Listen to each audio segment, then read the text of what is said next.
de Romanos, e hoje adentramos ao capítulo 10. Os capítulos 1, 2 e 3 de Romanos trata do pecado, o pecado que atingiu a todos nós. Final do capítulo 3, capítulo 4, fala da justificação em Cristo Jesus, da salvação em Cristo Jesus. O capítulo 5 vai falar especialmente do que é essa justificação, que o Espírito Santo de Deus nos foi outorgado, que o amor de Deus transborda nos nossos corações, que as tribulações da vida que passamos, falamos isso com os adolescentes hoje pela manhã, nos traz experiência e a experiência traz-nos esperança. O capítulo 6 fala que nós morremos para o pecado, assim como Cristo morreu na cruz, nós morremos com Ele. Assim como Cristo foi sepultado, nós fomos sepultados com Ele. E assim como Cristo ressuscitou, nós ressuscitamos juntamente com Ele para andarmos em novidade de vida. Como é que isso acontece? No momento que você crê em Jesus como seu único e suficiente Salvador, no momento que você crê em Jesus como seu único e suficiente Salvador, você se identifica com essa obra. Então Cristo morreu, então o Ion foi crucificado com ele. Paulo entendeu muito isso quando ele disse: já não sou eu quem vivo, mas Cristo vive em mim. Eu morri com Cristo. Cristo foi sepultado. A Bíblia diz que o Ion foi sepultado juntamente com ele. Ele crucificou o meu velho homem lá, e eu fui sepultado com ele. E agora Cristo ressuscitou para andarmos em novidade de vida. E eu agora ressuscitei juntamente com ele. Por isso que o capítulo 6 de Romanos tem 3 verbos para você considerar, e eu estou lembrando aqui. O primeiro, saiba o que Jesus fez na cruz. Sabedores do que ele fez. Qual é a extensão da obra da cruz? Ontem eu falava para os jovens, eu dizia que o maior dilema da humanidade, o maior problema da humanidade, a maior catástrofe da humanidade foi resolvida numa cruz. Deus se faz homem. Deus vem participar do sofrimento humano. Amém? E eu estava dizendo que o maior dilema da humanidade não é um microfone, mas Jesus sanou na cruz. O grande problema é que aflige você e a mim, que é o nosso pecado. O grande problema é o nosso pecado. Meus queridos, eu quero dizer para você que nosso maior problema foi resolvido numa cruz. Jesus pagou o preço terrível do nosso pecado. E bastaria um pecado para você estar condenado para sempre longe da presença de Deus. Daqui a pouco nós vamos entrar no capítulo 10 e eu quero conversar especialmente com você. Então saiba o que Jesus fez. Segundo verbo, além de saber, considere-se morto para o pecado. Faça um exercício diário de se considerar morto. Eu morri para isso aqui. Eu morri para a corrupção, eu morri para o pecado, eu morri para o jeitinho, eu morri para mim mesmo. Considere-se morto todos os dias. Billy Graham dizia: prega o evangelho para você todo dia de manhã, assim que você acordar. Terceiro verbo lá de Romanos 6 é: ofereceis os vossos membros a Deus. Ofereça-se a Ele. Senhor, eis-me aqui. Eis-me a juventude aqui. Eis os meus pés aqui. Eis os meus lábios aqui. Eis os meus olhos aqui. Eis o meu saber aqui, diante de Ti. Romanos capítulo 7. O que não é santificação? Se você quiser andar na carne, na lei, você vai ter um problema. Toda vez que você quiser andar na sua própria força, temos problema. Bom, mas os judeus tinham lei, eles tentavam, eles não conseguiam, a lei só condenava mais. Então eu vou andar na minha carne, sem lei. Você vai ver que também não dá certo. Porque agora nós temos a lei da vida em Cristo Jesus. Conforme nós lemos lá em 1 Coríntios, capítulo 9. Que a lei do Espírito da vida me libertou em Cristo Jesus. Como é que funciona esse negócio? Jesus simplesmente quer que você ande como um filho adulto diante dele. Como? Ofereça-se a ele. Às vezes eu escuto: é muito difícil andar com Cristo. Você tem que dizer assim: humanamente é impossível andar com Cristo. Mas agora que ele habita em mim, eu vou me oferecer a ele para andar com ele, porque ele caminha ao meu lado. Eu lembro daquele cântico do Elo, né, do Logos, perdão, Situações, né, que ele fala que, pois eu sei que jamais eu tentado ou provado serei, além do que eu possa suportar. E se um dia eu cair, eu sei que Jesus me ergue e segue junto a mim. Esse é o desejo dele. Romanos capítulo 8, a nossa segurança em Cristo. Nada me condena, nada me separa. Nenhuma condenação há para os que estão em Cristo Jesus. Termina dizendo, quem me separará do amor de Cristo? É a resposta, nada, nem ninguém. O Romanos, então, no capítulo 9, nós vemos o apóstolo Paulo tratando agora da questão de Israel, que a rejeição de Israel não é final, que a rejeição de Israel não é incompatível com a justiça de Deus, mas que Deus tem um plano para eles. Deus tem um plano para eles. E nós vamos ver isso a partir de hoje, a partir do capítulo 10, e adentrando também no capítulo 11. E nós terminamos 2 domingos atrás dizendo que se Deus falhou com esse povo, Ele pode falhar com você também. Se Deus é fiel a esse povo, Ele é fiel a você também. Nós não estamos aqui falando de sionismo ou qualquer coisa que o valha. Nós estamos falando aqui de um Deus que é fiel ao seu nome, de um Deus que é fiel aos seus pactos. E ele disse para Abraão, é para sempre. Isso é fidelidade. Não por eles, mas pelo amor que Deus tem ao nome dele. Lá em Ezequiel, Deus fala assim, que fique bem claro à casa de Israel, que não é por amor de vós que eu faço isso, mas por amor ao meu santo nome. Deus é fiel. Capítulo 10 de Romanos, vamos orar. Pai, nós te agradecemos pela tua palavra, pedimos que o Senhor fale ao nosso coração, que o Senhor possa, Pai, falar ao coração de cada um aqui, em nome de Jesus. Amém, amém. Romanos 10, versículo 1 diz assim, irmãos, a boa vontade do meu coração e a minha súplica a Deus a favor deles é para que sejam salvos. De quem Paulo está falando? Vamos continuar lendo.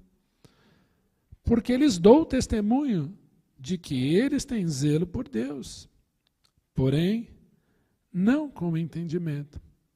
Porquanto, desconhecendo a justiça de Deus e procurando estabelecer a sua própria, não se sujeitaram a que vem de Deus. Porque o fim da lei é Cristo, para a justiça de todo aquele que crê. De quem Paulo está falando? Olha aí o capítulo 9, versículo 1. Diz assim, nós já falamos disso aqui. Digo a verdade em Cristo, não minto, testemunhando comigo no Espírito Santo a minha própria consciência, que tenho grande tristeza, incessante dor no coração, porque eu mesmo desejaria ser anátema, maldito, separado de Cristo por amor dos meus irmãos, meus compatriotas segundo a carne, são israelitas. É desse grupo que Paulo está falando aqui no capítulo 10, no versículo 1. Vamos lá, 10:1. Irmãos, a boa vontade do meu coração e a minha súplica a Deus a favor deles, Israel, é para que sejam salvos. Ah, eu sou israelita, sou salvo? Não. Eu não sou, pior ainda, também não é. Qual é a condição do judeu sem Jesus hoje? 100% perdido. Aprendemos isso numa aula, né, Marcão? Qual é a condição do gentio não judeu hoje? 100% perdido. Nós estamos 100% perdidos sem Cristo.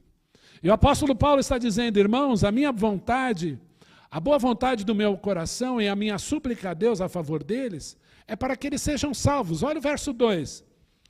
Porque lhes dou testemunho de que eles têm zelo por Deus.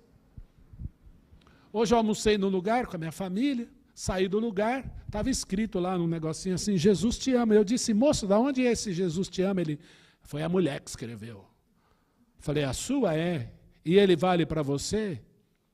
Ah, todo mundo tem ele. Eu falei, não, é só quem invoca o nome dele. E aí? Aí ele não quis conversar mais. Já fecharam os olhos dele, né? E os ouvidos para não ouvir. Eu quero dizer uma coisa para você, presta atenção. Você pode, olha aqui para mim. Lhes dou o testemunho que eles têm zelo por Deus. Eu quero dizer que às vezes numa própria igreja como essa, tem muita gente que tem zelo por Deus. É zeloso das coisas de Deus, mas não com entendimento. A fé é experiência com Cristo, é verdade. A fé é clamar o nome de Jesus, é verdade. Mas o que o Senhor requer? Entendimento, compreensão. Até ministério de libertação tem que passar por entendimento, por discernimento. Tenho que entender que para eu ser livre em Cristo Jesus, eu preciso entender o que está acontecendo. Tanto nesse mundo como no mundo que a gente não vê. E eu gostaria de dizer aqui para você essa noite, tem muita gente que tem zelo por Deus. Tem muitas igrejas que estão lotadas de pessoas zelosas de Deus, mas sem entendimento. São religiosos, sem entendimento. Eu passei muitos anos na minha vida admirando o coral, gostava da igreja. Eu achava que o reverendo Pércio, o reverendo era o nome dele, tão importante que eu achava aquele homem.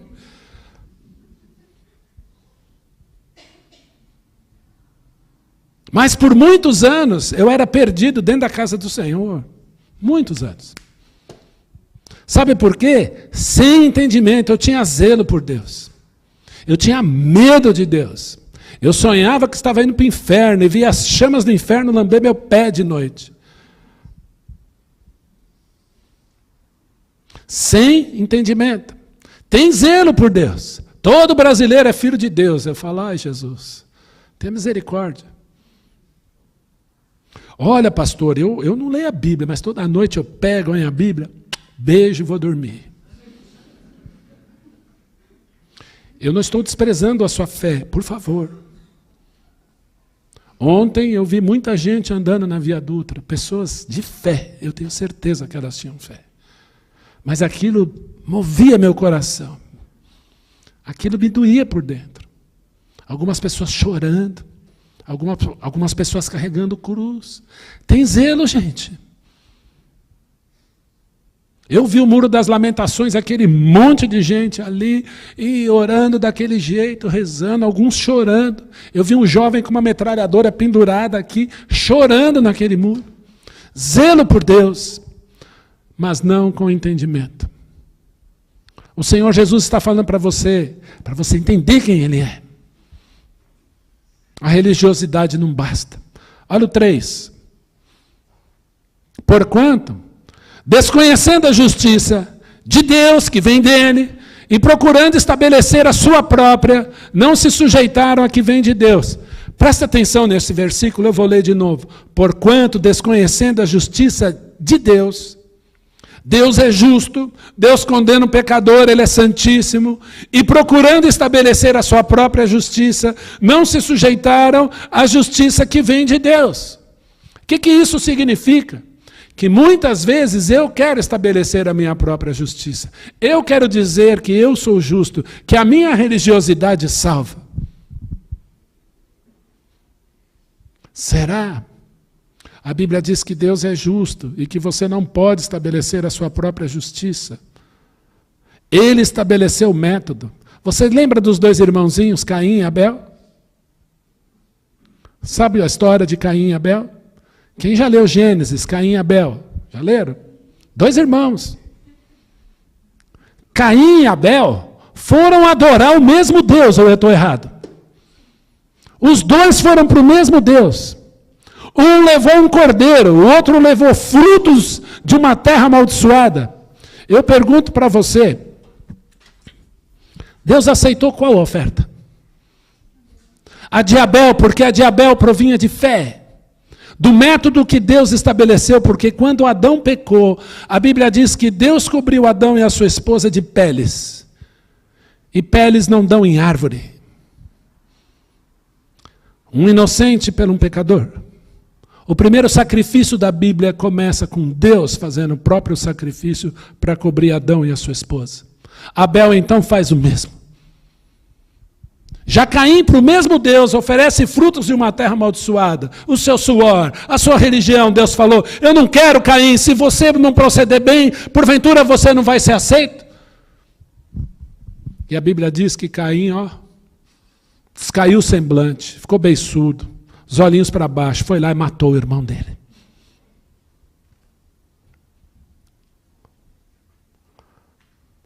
Já desde Gênesis, o diabo quer vender uma religião falsa. Foi assim que Deus disse: não comereis de toda árvore do jardim. A serpente muda a palavra para enganar. Deus estabelece a sua justiça, um inocente. Mas, via de regra, o ser humano quer estabelecer a sua própria justiça. Israel é assim. Mas Israel não está sozinho. Muitas vezes somos assim. Talvez por muito tempo você andou assim. Versículo 4. Porque o fim, o telos, a finalidade e o final da lei.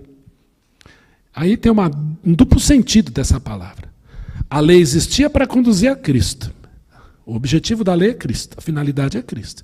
Mas também termina em Cristo, porque Ele cumpre a lei. Agora nós vamos andar nele, como filhos adultos dele, porque o fim da lei é Cristo para a justiça de todo aquele que crê, porque a lei não salva, só me condena. Olha o versículo 5. Ora, Moisés escreveu que o homem que pratica a justiça decorrente da lei vai viver pela lei. Então eu não consigo. Eu tenho que guardar a lei de Deus, guardar a sua palavra para ser aceito por Ele.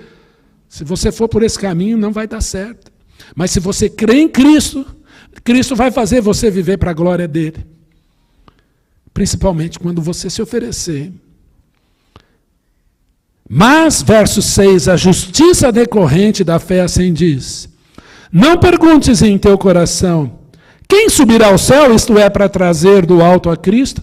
Se a justiça de Deus é sobre mim, quem pode ir ao céu trazer Cristo para morrer por mim? Bom, Cristo veio, morreu por mim.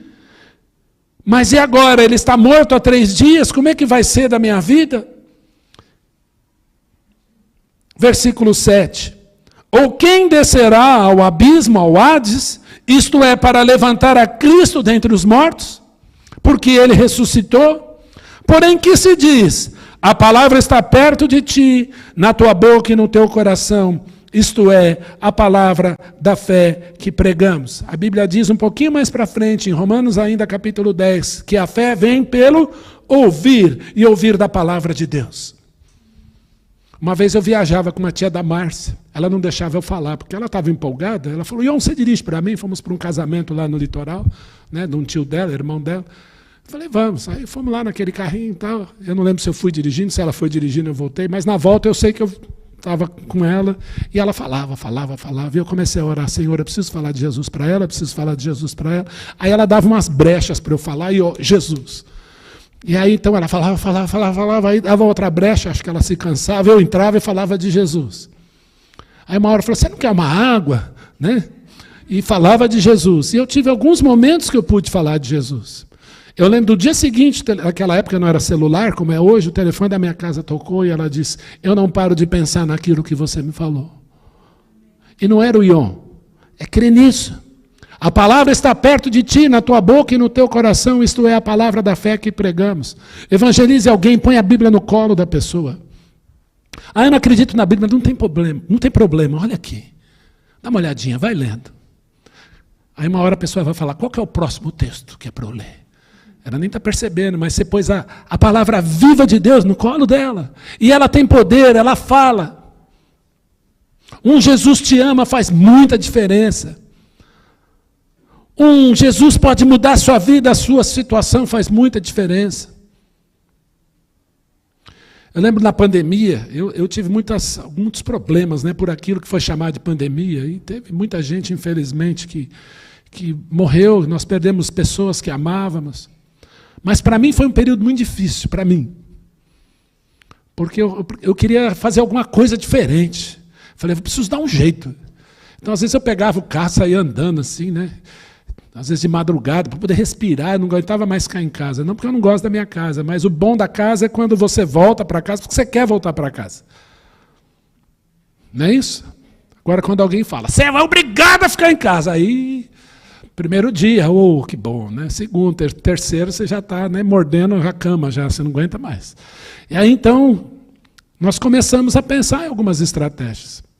Nós vimos pessoas morrendo de fome, nós vimos pessoas passando necessidade. Então, sem nos contaminarmos, tomando o devido cuidado, nós, a igreja fechada, colocávamos aqui à porta uma mesinha, dávamos kit de higiene, álcool gel. Teve um irmão lá que me deu um monte de álcool, um monte de produto de limpeza. O carro veio assim, ele falou, Ion, só ora para a polícia não te parar. Mas leva isso lá para a tua igreja. Nós sanitizamos a igreja, tudo doado. E foi um tempo feliz ali. E eu lembro de uma dessas tardes de evangelismo que duram até hoje, começou lá. Nós tínhamos acabado tudo, o Jadiel fechou a igreja, começou a chover, passou uma família, eu falei, família, Jesus te ama. E eles foram embora, não responderam, deu 1 minuto, eles voltaram. Que é isso que você me falou, Jesus me ama? O que isso quer dizer? E nós começamos a conversar ali, aquele homem tinha acabado de sair de uma situação difícil, de privação de liberdade, e ali ele pôde nos abraçar e chorar bastante, entregou a vida para Jesus, ele, a esposa e uma filhinha de 12 anos. Ele disse, pastor, eu moro muito longe daqui, eu entrei nessa rua por engano.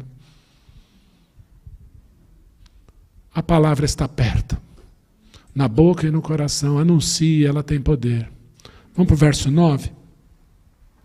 Se com a tua boca confessares a Jesus como Senhor, e em teu coração creres que Deus o ressuscitou dentre os mortos, serás salvo. Porque com o coração para a justiça, eu creio para a justiça, e com a boca se confessa a respeito da salvação. Presta atenção. Se com a tua boca confessares a Jesus como Kyrios, Jesus como Jeová, Jesus como Senhor, Jesus como Deus, e no seu coração creres que Deus o ressuscitou dentre os mortos, que Jesus venceu a morte, você vai ser salvo. A verdadeira religião chama-se Jesus Cristo. Ele disse, eu sou o caminho, a verdade e a vida. Atos 4:12.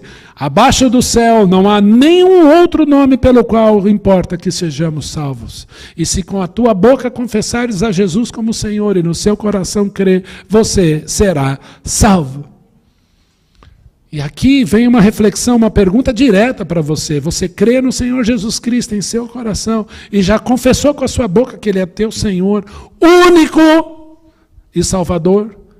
Deus não divide a sua glória com ninguém. Isaías 42. Ele não divide a sua glória com ninguém. Antes dele nenhum Deus se formou, depois dele nenhum haverá. Já parou para prestar atenção nisso?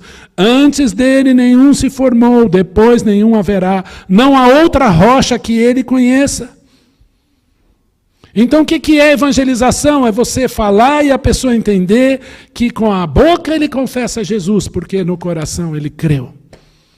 Isso já se aplicou a você. E aí vem a maravilha do versículo 11. Porquanto a Escritura diz, todo aquele que nele crê, não será confundido. Deus não é um Deus de confusão. Ele não é um Deus que te esquece. Ele é o Deus que quando você invoca o nome dele, ele não te abandona. Você já tem Jesus? Ah, eu vou para a igreja, eu beijo a Bíblia. Tudo bem, respeito a sua fé. Uma vez eu escutei o pregador Paul Washer contar uma ilustração que eu quero usar aqui, que eu gostei muito. Acho que foi dele, ou do John Piper, um desses aí. Diz que um homem muito religioso chegou na porta do céu, judeu, e Jesus perguntou, por que eu devo deixar você entrar aqui? Olha, eu guardei todas as festas, eu fiz os jejuns, eu fui para a Terra Santa, e sabe, né? Eu tenho pedigree, sou judeu. E Jesus disse, aqui não é lugar para você. Aí veio o outro dizendo, olha, eu rezava 3 vezes ao dia, virado para tal lugar, eu fiz os meus jejuns, guardei as minhas festas, eu me vesti, obrigado Silvinho, de maneira adequada, e Jesus disse, aqui não é lugar para você. Aí veio o outro dizendo, olha, eu fiz minhas peregrinações, eu rezava, eu fazia isso, eu fazia aquilo, eu era religioso, estava sempre na igreja, e Jesus disse, aqui não é lugar para você. Aí veio um evangélico. E disse assim, olha, eu cantava, eu ministrava, eu ia na igreja, eu fazia acontecer, eu era gospel, eu era isso, eu era aquilo. Então, sabe como é que é, né, Jesus? Agora abre a porta aí. E Jesus disse, aí não é lugar para você. Aí veio um presbiteriano, sangue azul, 17ª geração. Olha, eu visitei a abadia de Westminster, eu comprei a gravata dos reformados, eu cantei no coro da igreja, eu era religioso, eu cantava muito introspecto, e Jesus disse, aqui não é lugar para você. Aí chegou um pecador, e Jesus disse assim, por que eu devo deixar você entrar aqui no meu céu? E ele disse, eu não mereço entrar aí. Eu sou um pecador da pior espécie. Na minha vida eu fiz tudo que era mal. Mas eu encontrei em Jesus de Nazaré, você. Naquela cruz que Jesus morreu por mim, agonizou por mim. A salvação eterna da minha alma. E se essa não for a minha única possibilidade, eu não conheço outra e eu não sou digno de entrar aí. E Jesus abriu a porta e disse, aqui é lugar para você. Todo aquele que nele crê não será confundido. E o que nós vamos fazer com esse tesouro? Vamos encerrar? Versículo 12. Pois não há distinção entre judeu e grego, uma vez que o mesmo é Senhor de todos, e rico para com todos aqueles que o invocam. O nosso Deus é rico para qualquer um que invocar o nome dele. Porque todo aquele que invocar o nome do Senhor, esse Senhor é Jesus, será salvo. Então, se você invocou o nome de Jesus como seu Senhor e Salvador, você é salvo. Jesus é Deus e Ele quer caminhar com você. Todos os dias. Fazer parte das suas escolhas, das suas decisões. E aí, nós estamos às vésperas do dia amigo. Olha o versículo 14, aqui eu queria provocar você. Conversar aqui com você como igreja. Como, porém, invocarão aquele em quem não creram? E como crerão naquele de quem nada ouviram, ou nunca ouviram falar? E como ouvirão se não há quem pregue?